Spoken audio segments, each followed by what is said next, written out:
Now, moving on to the next show, I'd like to welcome the playwright of A Timeless Summer to the stage.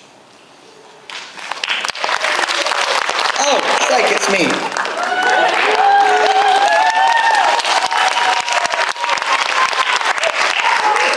A Timeless Summer is a story of 3 teenagers who all experienced troubling personal challenges during the span of one summer. While the characters of this show are fictional, the events that they experienced are based on real-life scenarios that were worsened by the global pandemic. The intent of A Timeless Summer is to shed light upon how everyone is fighting their own battle. These battles are unique to each individual, yet no challenge is any more or less impactful than another. Despite this indelible truth, however, our unique personal challenges have the capabilities of inspiring unity. Born by the seed of tragedy, A Timeless Summer demonstrates that even our worst experiences can sprout meaningful connections and lifelong friendships. As for content warnings, this play depicts a severe migraine and alludes to a car crash as well as to a suicide attempt and contains screaming.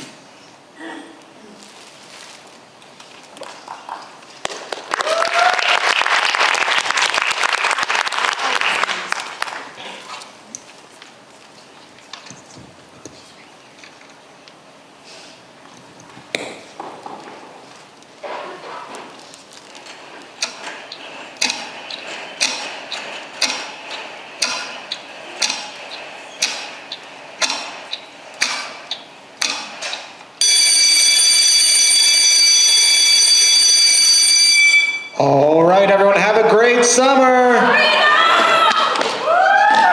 right, guys, what's the plan? Hey, we've got to go to the spot. Are you sure it's so far away? Who cares? We got all the time in the world. Let's get going.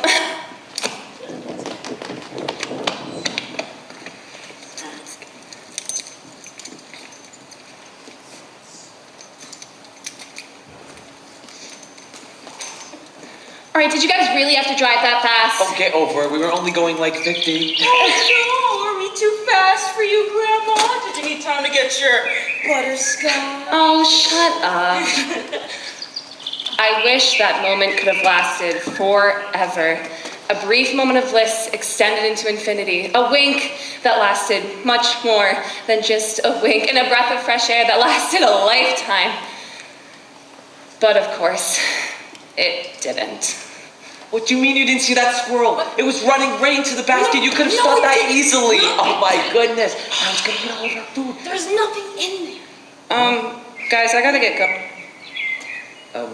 Okay, something wrong? No, don't worry about it. I'm fine. Hey! Stop.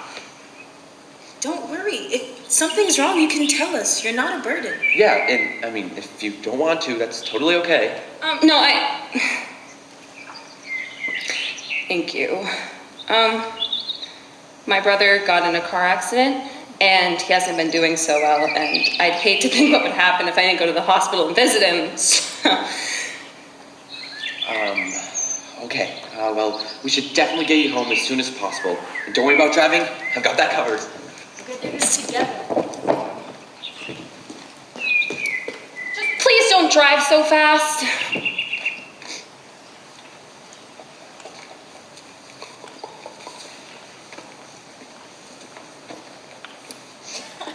How does it feel to officially be the worst that just entered the world? Oh, come on. I wasn't on my A game today. I promise I'll beat you any other day of the week. You sure do talk a big game for someone who literally couldn't do the cha-cha slide. Oh, coming from you, I never knew a single person who could knock not one, not two, but 3 air hockey pucks off a table in one game. She does have a point. You do suck at air hockey. Well, at least I can do this. Oh my God! Come back. Just go. Yet another blink in time. Gone too soon. You know, it feels unfair when you're nothing but a passenger as your life flies past you going 100 miles an hour on the highway, never stopping or slowing down no matter how much you may beg or plead it to. But there is something I hate more. At least as my life flies past me, I can see what's ahead of me. I can try, however feebly, to steer away from the oncoming traffic or the brick wall. What I can't see, however, is where the other cars are going. I can't steer them clear from disaster, and I can't even attempt to step on their brakes. Believe me, if I could, I would have stepped on the brakes as fast as possible. Hey, Dad. Oh, really? Is she out? When can I see?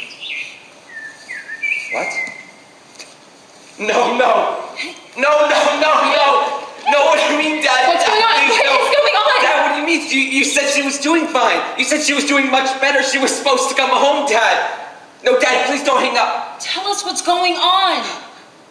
She was doing better.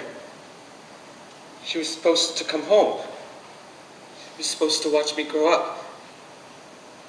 But I guess I just wasn't good enough. Whatever is going on, I need you to know that this was not your fault. We're here for you no matter what. Let's get you home. Okay.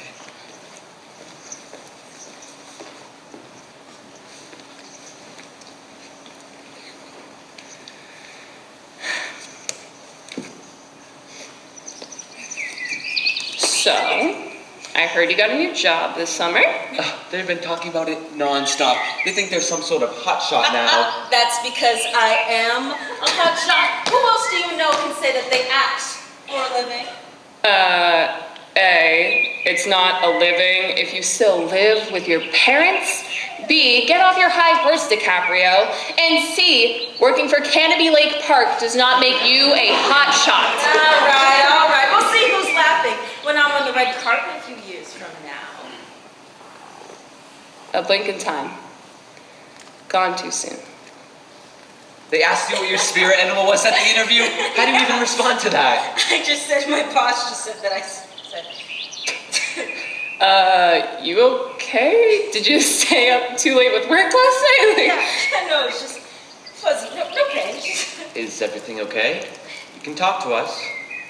No pain. I just don't worry. Just don't.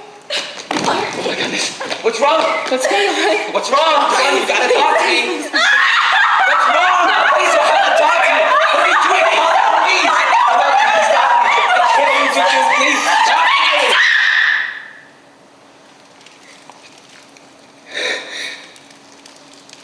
But, of course, it didn't.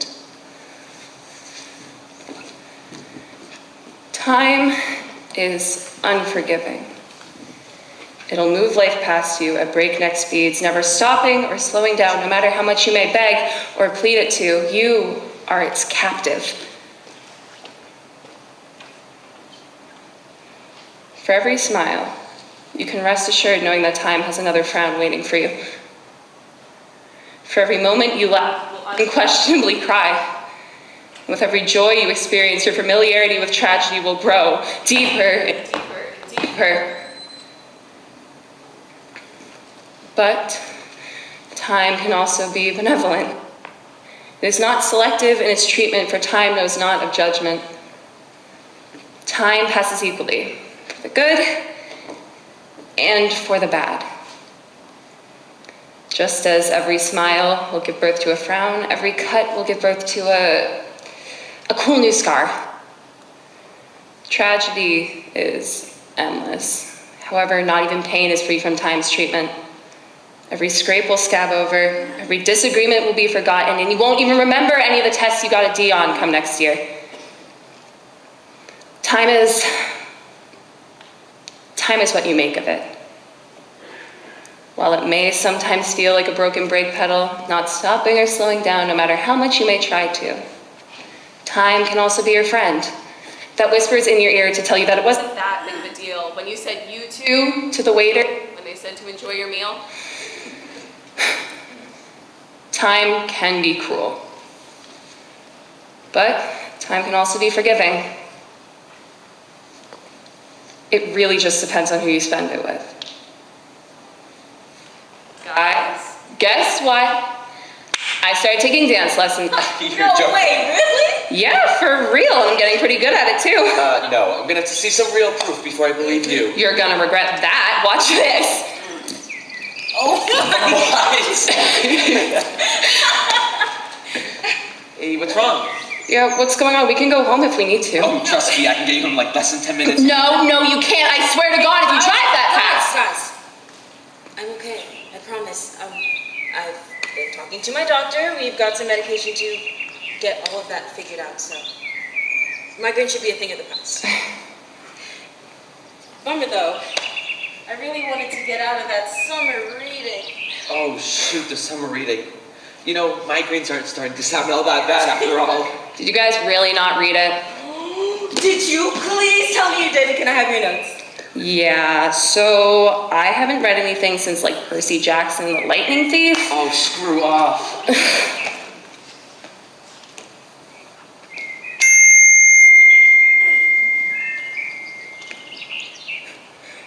My teacher just posted an assignment.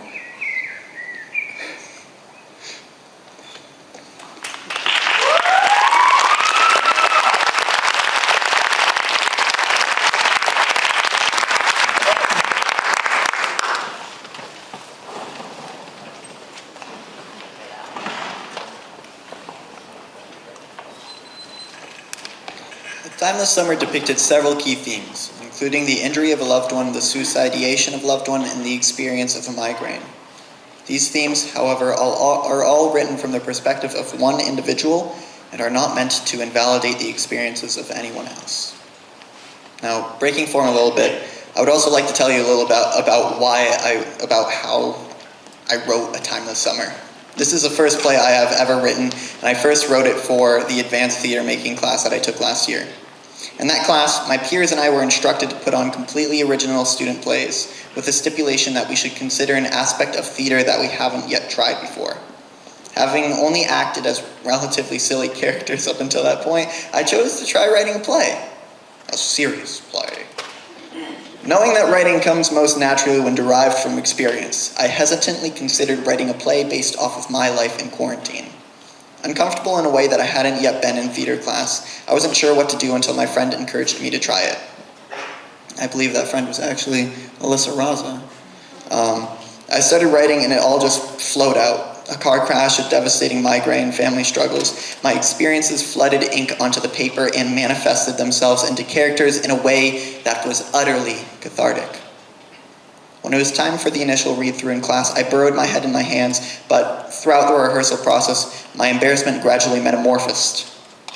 As I watched my class's final performance, I realized that sharing my experiences didn't end with me as a social outcast as I had anticipated it would. Rather, it brought me closer to my peers, who I newly realized were also just messy humans, just like me. Awestruck, one single question hung on my mind. How can I share this revelation? Wanting to share this experience with others, I started Community in Theater Making, which seeks to inspire students to share their own stories. Flash forward a few months of planning and a few months of rehearsing, and now we're here. I am so inexplicably proud of the work that my peers have accomplished. The rehearsal process is often a grueling one, but the light that each cast member brought each and every day made the process consistently enjoyable. These are my people. Now you all are my people too. I want to give a special thanks to all of my playwrights.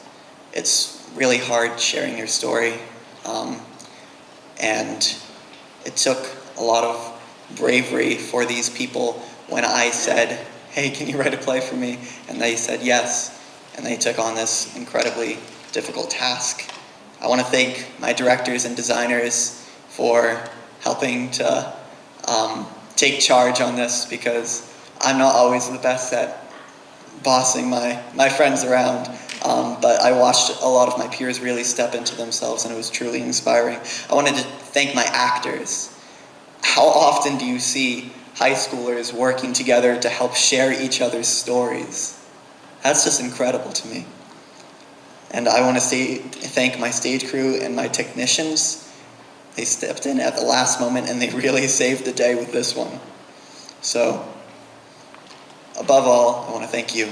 I want to thank you for listening to the stories of your kids, of your students. You all are wonderful people.